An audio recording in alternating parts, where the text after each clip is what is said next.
सैकड़ों निर्दोष लोगों के हत्यारे कसाब को फांसी हो चुकी है। मान लो एक खास संप्रदाय के लोग उसे शहीद का दर्जा दे देते हैं और उसकी मजार बना देते हैं, फिर वहां रोज माथा टेकना शुरू कर देते हैं। 10 से 15 साल बाद भीड़ को देखते हुए हिंदू भी वहां माथा टेकने लग जाते हैं और 30 से 35 साल बाद वो मजार कसाब बाबा की मजार के नाम से प्रचलित हो जाती है। प्रतिदिन सैकड़ों हिंदू आते हैं, माथा टेकते हैं, मन्नतें मांगते हैं। 60 से 65 साल बाद लोग कसाब का इतिहास भुला चुके होते हैं और तब कई तरह की अफवाहें फैलाई जा चुकी होती हैं कि कसाब तो राम के अवतार थे, फलाना थे, ढिमका थे, उन्होंने ये चमत्कार किए थे। और एक दिन कोई संत कसाब की पूजा करने को गलत बता देता है, उसे राम कृष्ण शिवजी आदि के साथ जोड़ने का विरोध कर देता है और तब मूर्ख हिंदू बिना संत की बात सुने, बिना कसाब बाबा की मजार का इतिहास पढ़े उस संत के पुतले फूंकने लगते हैं।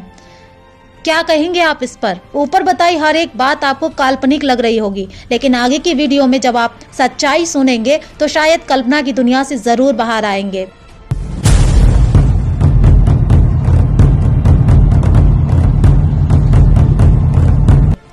दोस्तों, पूर्वी उत्तर प्रदेश में एक शहर है जिसका नाम है बहराइच। बहराइच में हिंदू समाज का सबसे मुख्य पूजा स्थल है गाजी बाबा की मजार। मूर्ख हिंदू लाखों रुपए हर वर्ष इस पीर पर चढ़ाते हैं। इतिहास जानकर हर व्यक्ति जानता है कि महमूद गजनबी के उत्तरी भारत को 17 बार लूटने और बर्बाद करने के कुछ समय बाद उसका भांजा सलार गाजी भारत को दारुल इस्लाम बनाने के उद्देश्य से भारत पर चढ़ाया था। कुरान के हिसाब से दारुल इस्लाम का मतलब होता है कोई भी देश 100% मुस्लिम जनसंख्या वाला होना चाहिए। वो पंजाब, सिंध, आज के उत्तर प्रदेश को रौंदता हुआ बहराइच तक जा पहुंचा। रास्ते में उसने लाखों हिंदुओं का कत्लेआम कराया, लाखों हिंदू औरतों का बलात्कार किया, हजारों मंदिर तोड़ डाले। राह में उसे एक भी ऐसा हिंदू वीर नहीं मिला जो उसका मान मर्दन कर सके, इस्लाम की जिहाद की आंधी को रोक सके।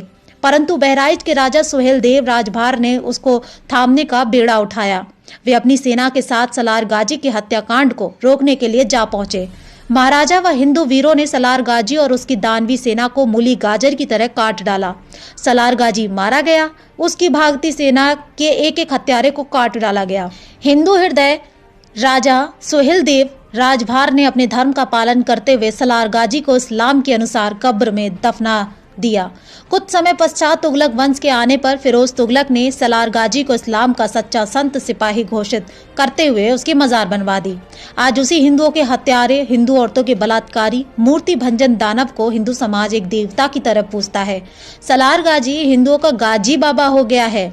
हिंदू वीर शिरोमणि सुहेल देव भुला दिए गए हैं और सलार गाजी हिंदुओं का भगवान बनकर हिंदू समाज का पूजनीय हो गया है। अब गाजी की मजार पूजने वाले ऐसे हिंदुओं को मूर्ख ना कहें तो क्या कहें साहब।